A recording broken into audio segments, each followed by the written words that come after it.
आसंता 3 तारिख जाए राज्य में जारी रहिबो कालबैशाखी वर्षा। तेबे आसंतु वर्तमान समय पाणीपाग विस्तृत खबर पर नजर पकाइबा, किंतु ता पूर्वरु वीडियो को गोटे लाइक करंतु एवं वीडियोटी को आपण मानक सांगसाथी मानकु बहु मात्रा रे शेयर करंतु। जदि आम चैनल रे आपण प्रथम थर वीडियो देखुछंती ताहले एबे ही चैनल को सब्सक्राइब करी पाखरे थिबा बेल आइकन को प्रेस करी ऑल पर क्लिक करंतु, जहा द्वारा आगो को एमिति पाणीपाग संबंधी लेटेस्ट अपडेट आपण माने सर्वप्रथम आम चैनल माध्यम रे पाई परिबे। राज्य रे काल बैशाखी को नै बड़ पूर्वानुमान करिछि पाणीपाग विभाग।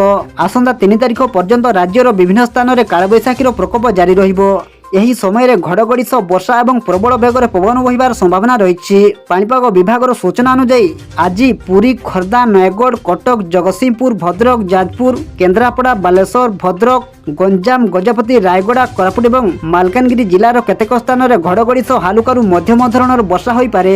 मयूरभंज, केन्दुझर, बालेश्वर, भद्रक, गंजाम, गजपति और रायगड़ा जिले में वज्रपात सह घंटा प्रति 40 ରୁ 50 किलोमीटर बेगर पवन बहिबार आशंका रही। पुरी, खोर्धा, नयगढ़, कटक, जगतसिंहपुर, जाजपुर, केन्द्रापड़ा, कोरापुट और मालकानगिरी में वर्षा और वज्रपात सह 30 ରୁ 40 किलोमीटर बेगर पवन बही पारे।